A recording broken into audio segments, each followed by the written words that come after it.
Bahwa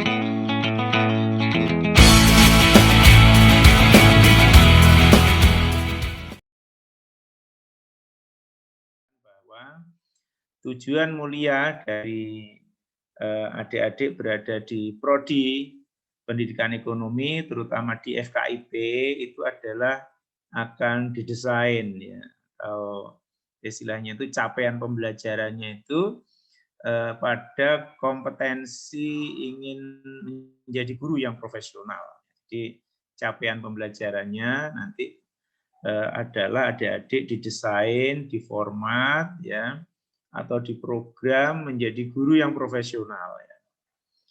Guru yang profesional itu ya guru yang menguasai bidang studinya, dan yang kedua adalah menguasai dalam ilmu pedagogiknya atau ilmu strategi pembelajarannya. Jadi ada dua itu ya. Jadi menguasai bidang ilmunya dalam arti ilmu ekonomi secara murni ya. Dan yang kedua adalah menguasai ilmu pedagogiknya, ilmu strategi belajar mengajarnya. Strategi belajar mengajar nanti kalau di breakdown menjadi mata kuliah itu juga banyak ya. Ada mata kuliah strategi belajar mengajar itu sendiri, di dalamnya ada metode-metode pembelajaran ya. Yang kedua ada mata kuliah evaluasi pembelajaran. Yang ketiga ada mata kuliah perencanaan kurikulum, perencanaan pembelajaran, media pembelajaran ya. Bahkan ada mata kuliah belajar dan pembelajaran dalam rangka untuk menguasai bagaimana psikologi perkembangan anak. Jadi memang guru ini menjadi luar biasa ya. Artinya adik-adik di FKIP ini akan diberi pelajaran paling tidak ya hampir 40% itu adalah materinya materi pedagogis. Ya, kemudian baru yang 60% itu adalah materi bidang studi. Nah, jadi akan banyak sekali materi-materi pedagogis, dan tentang profesi kependidikan ini juga salah satu materi pedagogisnya. Artinya kita harapannya betul-betul bisa menyadari, memiliki kesadaran yang mendalam bahwasanya adik-adik sekarang ini sudah harus mulai mengubah mindset ya, mengubah paradigmanya. Mungkin yang kemarin-kemarin lulus SMA itu masih manja, masih kekanak-kanakan ya, atau keremaja-remajaan gitu ya. Sehingga ketika kita sudah masuk di FKIP, masuk semester 2 ini harus bermetamorfosis. Jadi bermetamorfosis untuk bisa menjadi lebih dewasa. Karena kita sekarang sudah harus menjelma istilahnya. Jadi menjelma dari anak-anak menjadi ibu-ibu. Nah, jadi nanti mungkin kalau sudah offline sebenarnya saya ingin mengajak ya, saya punya semacam sekolah minggu. Tadi saya punya yayasan namanya Edukasi Mandiri. Setiap hari Minggu itu ada sekolah minggu. Nah, mungkin ini cocok Mr. Ju, sehingga dibuat semacam dia mengajar di sekolah minggu, yaitu mengajar anak-anak kecil. Ya anak-anak masih kecil ya. Anak-anak kecil di lingkungan sini ya rata-rata masih SD ya. Nah, itu sekolah minggu, ada yang belajar ngaji, ada yang belajar materi pelajarannya, ada yang belajar bahasa Inggris, ya belajar bernyanyi, ya silahkan. Jadi mungkin punya hobi apa ya. Itu barangkali kalau sudah offline nanti mudah-mudahan ini segera offline ya. Jadi 2 bulan, 3 bulan ini online, nanti bulan keempat mudah-mudahan setelah hari raya itu kita masih ada sisa waktu untuk offline dan kita praktek, Mister ya. Jadi praktek ya, secara berkelompok itu bagus ya. Kami juga punya pesantren kecil-kecilan ya. Nah, jadi adik-adik mungkin yang terutama yang cewek-cewek, ini yang perempuan Mister ya pesantrennya. Jadi itu juga kita ajari ngaji, ada tahfidz Qur'annya ya. Monggo nanti adik-adik mungkin kalau sekarang sudah bosen di rumahnya bisa datang ke Jember ya, menuju ke pesantrennya Pak Sugidin ya, Yayasan Edukasi Mandiri ya. Nanti pembinanya juga Mr. Jul ya insya Allah nanti.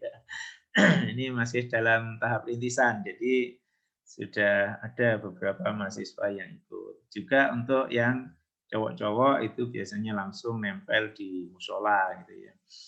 Oke, itu juga dalam rangka pembentukan karakter ya. Jadi memang guru itu tidak bisa disulap ya, atau seperti membalik telapak tangan.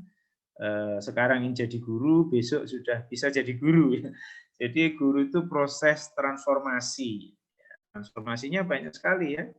Yang terutama adalah transformasi sikap, ya, transformasi nilai. Jadi adik-adik harus punya apa itu mindset, satu sikap sebagai guru. Nah ini nanti bagaimana guru itu, dan yang kedua mungkin nanti pertemuan kedua tentang kode etik guru seperti apa, itu akan kami sampaikan. Jadi oke, mungkin supaya berlanjut ke materi, ini adalah pengertian guru ya. Jadi adik-adik dalam profesi kependidikan itu ya profesi guru. Sebenarnya secara umum profesi guru itu ada 4 itu ya. Jadi ada kompetensinya itu ada 4 ya. Tadi saya katakan yang 2 kompetensi, mungkin bisa dicatat ya. Atau nanti akan saya share di sister ya, di e-learning-nya. Oke, yang pertama kompetensi profesional, dalam arti harus menguasai materinya, ya materi tentang ilmu ekonomi. Tolong mulai sekarang referensi-referensi tentang ilmu ekonomi dikuasai. Kalau kita menjelajah ke dunia maya, ya carilah bagaimana perkembangan-perkembangan terupdate tentang ilmu ekonomi. Itu namanya kompetensi profesional. Yang kedua adalah kompetensi pedagogik, yaitu kemampuan mengajar yang tadi sudah saya sampaikan. Nanti akan kita kembangkan lagi itu ya menjadi sub-sub materi yang lebih detail lagi. Ya. Yang ketiga, guru itu harus ada kompetensi sosial. Nah, dalam arti guru secara sosial juga harus ramah, ya, harus care secara sosial. Jadi tidak bisa guru itu merengut saja, tidak boleh ya. Nah, jadi harus murah senyum ya, kayak artis lah. Ya. Artis siapa itu yang murah senyum itu ya? Ya minimal artis-artis Indonesia itu kan banyak yang yang murah senyum. Ini Mr. Jul ini saya kira paham artis-artis saya. Yang lagi in Pak, anak-anak sinetron Mas Al Pak, yang ibu-ibu itu loh Pak. Oh Mas Al. Sinetron apa lagi yang Ya nggak tahu itu Pak, yang sering viral Pak. Oh, kalau yang penyanyi itu siapa? Penyanyi agak ada Jawa-Jawanya ini. Yang dari mana Pak? Raisa ya, Raisa. Oh, Raiso Pak, Raiso. Terus yang penyanyi agak kasus kemarin siapa itu? Sabian Pak, Sabian bisa. Jangan sampai berkasus ya. Guru tidak boleh. Jadi harus secara sosial harus steril, harus bersih ya. Jadi jangan sampai guru itu. Nah ini kelanjutannya tadi pada kepribadian yang keempat ya. Jadi harus memiliki kepribadian yang tangguh atau berkarakter. Jadi jangan sampai guru viral, tapi viral karena berita-berita miring atau berita-berita negatif. Ya, jadi kami tidak akan mentoleransi nanti kalau ada mahasiswa FKIP ada berita-berita viral yang negatif, yaitu akan segera kami keluarkan ya, karena itu bisa mengganggu yang lain ya. Jadi guru itu harus secara sosial dan kepribadiannya juga harus mantap ya, dalam arti berkarakter, memang sebagai public figure yang bisa disuri tauladani. Nah ini bisa dicontoh ya. Jadi adik-adik sekarang sudah mulai bukan lagi orang yang mencontoh, orang yang melihat ya, tapi sudah harus bergeser ya, bergeser menjadi orang yang dilihat ya, atau orang yang dicontoh. Ya kalau yang dicontoh ya berarti harus kita harus menunjukkan keramahan kita.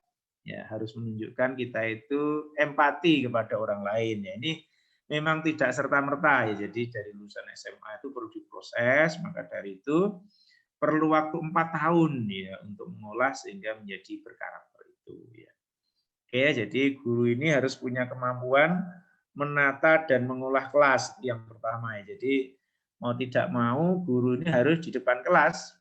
Meskipun sekarang ini virtual kan tetap harus ada ya pengelolaan kelasnya, dalam arti misalkan bagaimana membuka pelajaran ya, tentunya dengan salam dulu, setelah itu menyapa anak-anak ya, setelah itu baru kita mengkaitkan materi-materi yang lalu atau mengkaitkan apa yang terjadi dalam lingkungan kita selama 1 minggu terakhir ini. Ya, mungkin itu juga bisa disampaikan dulu sebagai pengantar ya, atau sebagai persepsi terhadap siswa-siswa kita.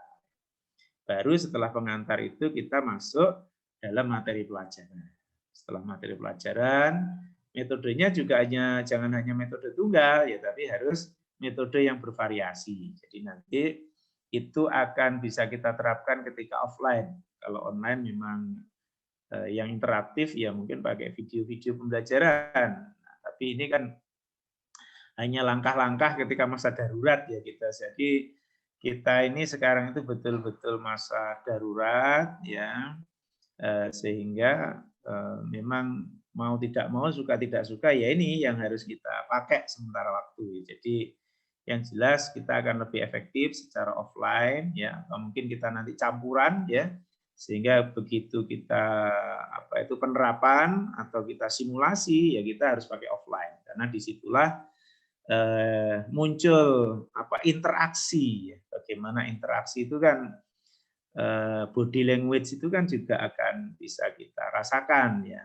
Jadi itu ya, jadi menata dan mengolah kelas ini penting dilaksanakan secara offline. Meskipun definisi kelas itu ya tidak harus di dalam kelas, tapi kelas kan juga bisa di luar kelas dan sebagainya ya.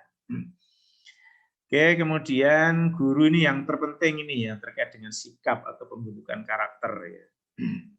Jadi mereka itu harus memiliki kesadaran ya. Jadi kesadaran mengarahkan pengalaman dan tingkah laku. Nah, jadi intinya kita ini sudah harus punya mental sebagai pendidik, sebagai guru ya, yang arahnya guru ini harus bisa mengubah perilaku ya. Jadi mungkin kalau terkait dengan materi ya, perilaku yang dulu belum bisa atau tidak bisa, setelah mengalami proses belajar akhirnya menjadi bisa. Nah, tadi ya, jadi kemampuan kompetensi profesional tadi ya, guru yang punya ilmu harus bisa mengajarkan ilmunya itu, siswa yang tadinya belum bisa akhirnya menjadi bisa. Yaitu Morris berpendapat seperti itu. Jadi ada perubahan pengalaman dan perubahan perilaku pada siswa. Kalau kita mengajari siswa naik sepeda, gitu, dari belum bisa kan kita tuntun dulu ya, sampai mereka bisa sendiri, sampai kita suruh mereka bisa jalan sendiri. Nah, itu namanya sudah ada perubahan perilaku. Kalau dalam materi pelajaran ya perubahan perilaku itu dari belum tahu menjadi tahu kan itu ya. Artinya kita beri ilmu kemudian menjadi tahu. Mungkin ilmu ekonomi, ilmu akuntansi, ilmu manajemen, ya silakan ya. Tapi yang jelas perubahan perilaku itu tidak hanya perilaku secara fisik atau perilaku secara motorik ya, tapi perubahan perilaku itu juga perilaku secara akademik, ya, secara kognitif ya. Jadi kognitif itu melalui proses berpikir. Ya. Maka dari itu perilaku itu kan akhirnya ada 3 itu ya, kalau kita lihat ya aspek yang kita kaji ya. Jadi perilaku berpikir atau akademik atau kognitif ya. Ada perilaku dalam pengertian sikap atau attitudes-nya ya, afektifnya ya. Yang ketiga ada perilaku motoriknya atau perilaku kinestetiknya. Ya, jadi perubahan perilaku ini bercabang-cabang lagi ya. Nanti ini memang tugas dosen itu seperti itu ya. Jadi mengelaborasi dari yang sederhana menjadi rumit. Jadi dosen tugasnya memang kalau bisa diperumit, kenapa disederhanakan. Jadi ini ya, jadi tadi ada perilaku, tadi ada 3 ya, ada perilaku yang kognitif atau akademik, ya berpikir ya logika ya. Ada perilaku, sikap, attitudes atau afektif, ya sama itu prinsipnya ya. Yang ketiga adalah perilaku motorik atau perilaku kinestetik, gerak tubuh ya, panca indera, ini namanya kinestetik. Jadi, semua perubahan-perubahan itu termasuk juga target hasil belajar. Jadi kalau sudah ada perubahan ke arah 3 hal tadi, berarti sudah menunjukkan adanya perubahan perilaku. Nah, untuk mengukurnya bagaimana? Ya, tadi mengukurnya harus kita evaluasi atau kita asesmen ya, kita nilai. Kalau kognitif ya cara mengukurnya ya harus dengan tes kan gitu ya. Siswa kita beri soal. Kalau siswa sudah bisa mengerjakan soal terkait dengan materi itu berarti mereka secara kognitif sudah berubah, secara akademik sudah berubah. Dari belum tahu menjadi tahu atau dari belum paham menjadi paham atau dari tidak paham. Ya. Oke, itu ya. Kemudian kalau sikap bagaimana? Ya sikap dulu brutal, sekarang menjadi santun, ya. Dulu arogan, sekarang menjadi santun. Nah, ini jadi beretika. Itu namanya afektif sikap. Kalau motorik, ya tadi gerak tubuh tadi terampil olahraga, terampil menyanyi, ya, terampil membaca puisi, ya, atau terampil mengoperasikan komputer, terampil dalam bidang akuntansi komputer. Nah, itu namanya adalah motorik ya. Oke ya, jadi inilah yang disebut dengan pendidikan. Jadi kita sudah mulai tahu ya di mana peran guru itu ada 2 di sini secara umum. Guru dalam arti mengolah atau manajemen kelas, menata kelas, atau pengelolaan kelas. Dan yang kedua, guru adalah mentransformasi, ya, transformasi pengetahuan, mentransformasi nilai, dan mentransformasi perilaku motoriknya. Oke ya, di situ.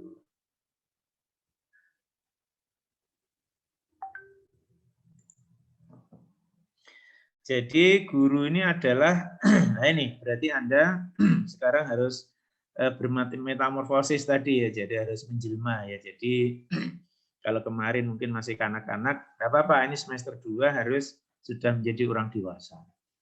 Maka dari itu di FKIP itu memang harus rela mengalami penuaan dini. Jadi Anda harus tua sebelum waktunya ya. Jadi ntar lagi kalau praktek mengajar di SD atau di PAUD, di SD lah minimal ya, atau di SMP ya, pasti Anda akan dipanggil Ibu. Ya.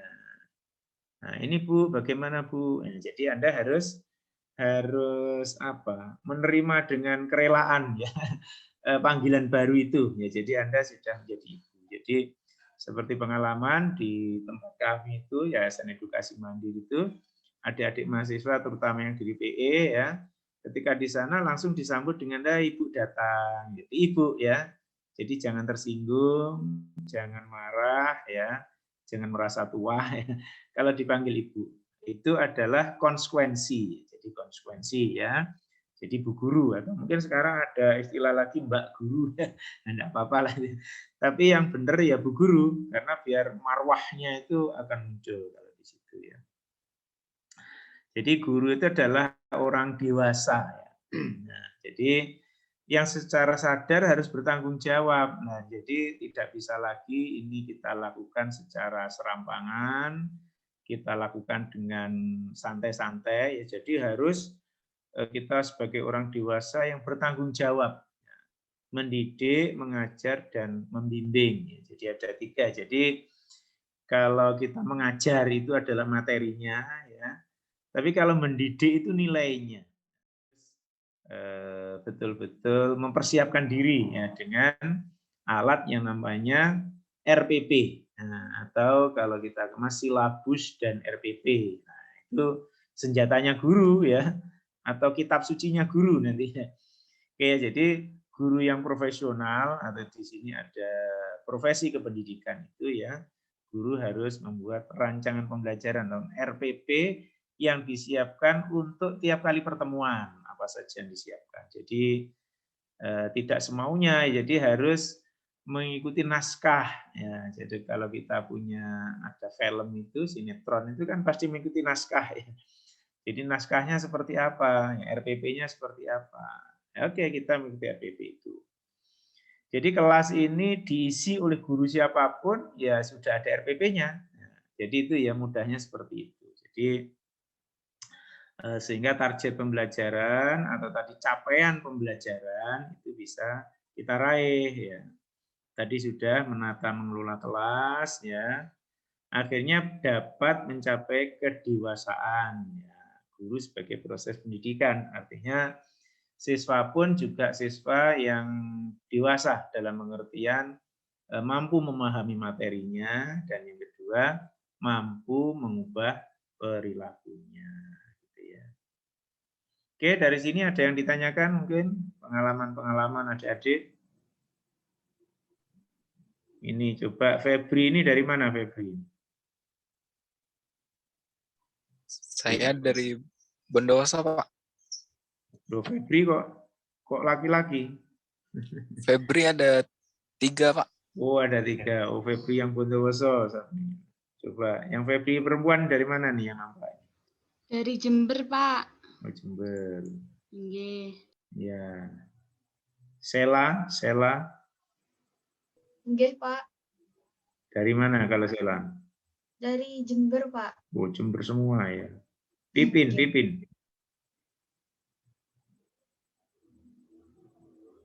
Jember juga Pipin. Dari Bali, Pak. Bali. Bali mana? Jemberana. Oh, jauh ya Bali. Oke ya, ini nampaknya jauh-jauh juga ya. Tadi yang siapa tadi? Febri tadi mana Febri? Oh, Febri Adi ya? Iya, Bapak. Oh, dari Bondowoso. Oke, mungkin ada yang tanya? Belum?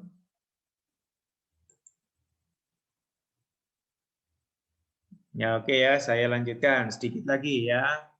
Mudah-mudahan selesai ini. 10 menit, tiga hal ini aja ya. Ini sebagai background-nya ya, background profesi pendidikan ya. Yang pertama bahasanya ilmu itu ini ya, posisi ilmu itu ya. Jadi mengapa kita ini kemudian memilih profesi sebagai guru. Nah, jadi adik-adik ini harus paham ya. Jadi kalau ditanya mengapa ingin menjadi guru ini, jawabannya harus betul-betul tuntas, dan ini memang merupakan cita-cita luhur kita gitu loh ya. Nah, jadi supaya nggak tolah-toleh gitu istilahnya ya. Jadi memang cita-cita luhur kita ya. Bahasanya posisi ilmu itu memang lebih utama dibandingkan dengan semuanya ya. Jadi bahkan agama juga menganjurkan kan tolabul ilmi faridotun ya alal muslimin wal muslimat. Tolabul ilmi walau bisi. Jadi menuntut ilmu itu wajib, dan menuntut ilmu itu juga harus ada gurunya. Tuntutlah ilmu sampai negeri Cina misalkan. Jadi menuntut ilmu itu adalah sesuatu yang mulia ya. Maka mengajarkan pun itu juga memiliki kedudukan yang sangat mulia. Ya, jadi intinya bahasanya kita memilih profesi guru itu ya memang guru itu ada kemuliaan berbeda dengan yang lain gitu loh ya. Nah, jadi yang pertama guru itu mulia di dunia, dan yang kedua nanti juga insya Allah mulia di akhirat. Jadi Allah itu akan mengangkat derajat seseorang beberapa derajat karena ilmunya. Nah, jadi kita ini menuntut ilmu, kemudian nanti kita menyampaikan ilmu itu. Nah, itu kan syiar ya, jadi tablik kalau dalam bahasa Rasul ya. Jadi kita menyampaikan ilmu itu adalah satu kemuliaan di sini yang tidak dimiliki oleh profesi-profesi lain. Nah, gitu ya. Ini menjadi menarik ya. Jadi seperti saya dulu kebetulan punya Pak Le itu sebagai kepala cabang Bank Jatim. Nah, kemudian setelah lulus S1 saya ditawari untuk menjadi karyawan di Bank Jatim. Akhirnya saya hitung-hitung, wah kalau di karyawan yang pertama itu kerjanya kan dari jam 8 pagi sampai jam 5 sore. Itu belum kalau lembur, berarti sampai malam kan itu ya. Dan yang kedua kemuliaannya kok hanya bekerja saja. Ya, saya ingin profesi yang berbeda. Akhirnya saya mengambil FKIP, pendidikan ekonomi, meskipun bisa jadi pegawai bank, saya memilih jadi guru. Ya, akhirnya alhamdulillah karena komitmen saya ingin jadi guru, nah, setelah lulus saya ikut tes menjadi dosen dan ternyata diterima. Jadi ini karena kan kita karena kemauan keras kita kan itu ya. Oke, jadi itu ya. Jadi kita menolak yang lain, padahal kalau dari sisi gaji jauh ya. Nah, dulu di Bank Jatim itu tahun 90-an itu sudah 400.000 gajinya. Kalau jadi dosen 80.000 CPNS. Tapi saya memilih yang itu ya dengan segala konsekuensinya dan kami punya idealisme. Jadi itu ya. Jadi guru harus punya idealisme. Kita memilih profesi guru harus punya cita-cita yang luhur ya. Tidak semata-mata materi ya. Tapi kita ingin memberikan faedah dan keutamaan, kemuliaan dalam kehidupan ini. Jadi saya kira kita akan mendapatkan itu. Jadi materi saya pikir akan mengikuti ya, alhamdulillah. Meskipun kami jadi guru atau jadi dosen juga materi itu akan mengikuti, tidak perlu kita omongkan lah ya. Jadi di situ ya kemuliaannya. Jadi kita lebih asyik dalam hidup ini membicarakan keutamaan, kemuliaan dan mengamalkan ilmu dibandingkan dengan aspek-aspek keduniawian yang lainnya ya. Oke ya, jadi sifat naluriah kita harus kita asah ya sehingga nanti kita betul-betul meyakini bahwasanya guru ini adalah pilihan profesi kita dan pilihan yang utama, artinya kita diberi pekerjaan apapun kita cenderung untuk resisten ya atau untuk menolak pekerjaan itu karena kita sudah mengetahui, sudah memilih atau sudah mengambil keputusan. Jadi sudah kadung cinta menjadi guru lah, istilahnya gitu ya. Jadi target dari kurikulum ini, dari materi ini adalah agar kita semua memiliki kesadaran bahwasanya guru ini sebagai profesi dan memilih profesi guru ini adalah satu keutamaan sehingga kita sudah tidak memilih yang lainnya. Seperti kalau yang cewek ini cinta mati pada cowoknya itu, jadi sudah kalau enggak itu saya bunuh diri saja. Nah, itu. Jadi ini adalah keutamaannya di situ. Di sinetron-sinetron kan ada ya kayak gitu ya. Oke ya, jadi yang kedua alasan yang berkaitan dengan kemanfaatan umum. Ya, jadi tadi ya seperti ilmu itu sebagai pilihan yang sadar, sebagai profesi. Yang kedua, memang ilmu itu bermanfaat karena ilmu yang kita ajarkan tidak hanya semata-mata ilmu keakhiratan, tapi juga ilmu keduniawian. Kata Rasul, kalau kamu ingin sejahtera di dunia, maka cari ilmunya. Ya, ilmu dunia. Kalau kamu ingin sejahtera di akhirat, cari juga ilmunya, yaitu ilmu akhirat. Ya, dua-duanya ya. Jadi kalau kita sudah punya ilmu itu, sehingga tidak bertanya-tanya lagi. Jadi ilmu itu sudah menjadi bagian dari milik kita. Ya, semakin ilmu diajarkan, diamalkan, justru akan semakin bertambah. Nah, bayangkan kalau harta diamalkan kan semakin berkurang. Nah, jadi alhamdulillah kami punya ilmu, akhirnya bisa diamalkan. Nah, kalau sekarang Anda mungkin punya ilmu sudah sampai mahasiswa, ya bikin mungkin konten-konten video pembelajaran tentang anak-anak SD, ekonomi di SD atau IPS SD, atau IPS ekonomi di SMP, sehingga bikin YouTube pembelajaran. Ya, siapa tahu nanti ya Anda terkenal dengan YouTube-nya itu ya. Itu ya, jadi saya pikir tidak harus menunggu lulus ya. Coba dibuat sekarang ya. Mungkin nanti Pak Zul ya diminta anak-anak untuk membuat video pembelajaran. Nanti coba kita buat channel YouTube-nya nanti ake-akean subscriber-nya ya. Atau minimal yang like lah. Nah, itu berarti yang tertinggi nanti nilainya A gitu, Mister ya. Ya, yang di atas 300 lah itu bisa langsung A gitu ya. Ada Mister Zul ya? Ada Pak, siap. Nah, itu saya pikir menarik Mister ya supaya adik-adik tertantang ya. Artinya profesi itu nanti munculnya jangan-jangan tiba-tiba ada yang viral nanti ya. Materinya ya materi ekonomi sederhana lah, bisa untuk SMP atau untuk apa gitu ya. Supaya ini ya maksud saya itu ilmu yang sudah kita ajarkan, yang sudah kita miliki itu langsung teramalkan. Nah, setelah teramalkan bagaimana respon ya, jadi respon usernya itu ya terhadap ilmu kita itu. Ya, kalau kita YouTube kan pasti ada respon nanti ya, mungkin bikin aja ya FKIP apa gitu Mister ya, atau gabung di channel YouTube-nya FKIP juga bisa, atau PE lah Mister ya, channel YouTube-nya PE ya. PE saja Bapak. Ya, PE. PE biar lebih spesifik ya. Oke, mungkin adik-adik mulai sekarang ini tugas ya.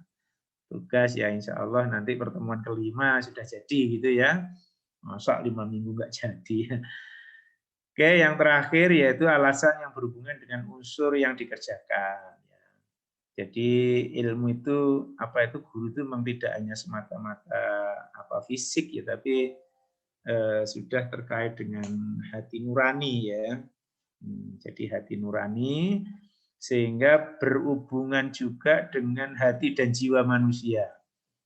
Nah, jadi ini adalah manusia itu nampaknya untuk berbuat baik itu kan harus hati nuraninya dulu kan. Jadi guru juga mengajarkannya seperti itu, terutama ketika mengajarkan aspek tadi afektif tadi ya, atau sikap tadi ya. Nah, sikap itu juga bagian dari kemuliaan yang ditanamkan ya. Ada orang yang cuek, ada orang yang empati kan itu ya. Ada orang yang punya solidaritas tinggi, solidaritas rendah, bahkan ada orang yang antisosial ya. Jadi guru itu adalah juga kemuliaannya itu bekerja pada sisi menyempurnakan hati atau mungkin memuliakan niat. Nah, itu ya. Jadi ini juga bisa disempurnakan, bisa dibersihkan, bisa disucikan kan itu ya. Nah, ini terutama profesi guru ini harus selalu dikaitkan dengan kuasa Tuhan, kuasa Allah Subhanahu wa taala. Jadi kami pun juga di FKIP mengajar, di FKIP juga memberikan pelayanan sebagai wakil dekan 3 ya. Kemudian kami di rumah masih punya yayasan edukasi mandiri, punya kursus bahasa Inggris ya. Kemudian di Banyuwangi saya juga masih punya yayasan Al Istiqomah. Jadi di mana-mana menebarkan kebaikan ya. Artinya ya memang tujuannya adalah untuk mendidik anak-anak untuk menyiapkan masa depannya dengan hati yang tulus ya, dengan ikhlas ya. Kemudian yang kedua juga kita berharap apa yang kita lakukan nanti mendapatkan imbalan kebaikan dari Allah Subhanahu wa taala. Jadi saya kira itu ya hal-hal yang pokok yang bisa kami sampaikan untuk pertemuan yang pertama kali ini. Mudah-mudahan bisa dipahami dan mengubah mindset kita ya. Biasanya kita sekarang sudah menjadi orang dewasa, sudah harus siap dipanggil ibu ya, kalau kita berada di tempat kerja, sehingga anak-anak nanti adik-adik ya, kalau nanti mengajar di YouTube, nah itu oke lah, kalau bisa ya ada audiennya lah 2 atau 3 ya. Cari di lingkungannya ya, anak-anak SD atau SMP gitu ya. 5 atau berapa, sehingga ada konteks kita memanggil siswa kita itu dengan anak-anak ya. Anak-anak ibu guru, nah nanti gitu ya, anak-anak ibu mau menjelaskan ya, jangan mbak ya, anak-anak ibu mau menjelaskan. Jadi harus berubah ya, dan perubahan itu harus dimulai dengan berlatih kan itu ya. Ini saya pikir membuat video pembelajaran ini latihan yang pertama Mr. Zul ya. Ya, nanti mudah-mudahan ini Ya, Pak. Bisa diterapkan ya. Barangkali itu, kalau belum ada pertanyaan nanti dilanjutkan pada sesi berikutnya. Saya akhiri, saya kembalikan kepada Pak Zul ya. Mudah-mudahan kita tetap sehat, tetap jaga protokol kesehatan ya. Dan yang terpenting lagi kita harus memang senantiasa membatasi dulu ya social distancing-nya supaya kita meskipun masih muda, kita kalau bisa ya muda sehat gitu ya. Nah, oke. Saya akhiri, assalamualaikum warahmatullahi wabarakatuh. Waalaikumsalam. Waalaikumsalam warahmatullahi wabarakatuh. Assalamualaikum warahmatullahi wabarakatuh. Ya, terima Sudah kasih. dipresentasikan, Mister? Belum bisa, Pak. Sister error, Bapak malah. Pak. Sister Iya. error. Kayaknya pemutihan saja, Bapak, nanti dalam pemutihan. Oke. Ya wes, gampang lah itu ya.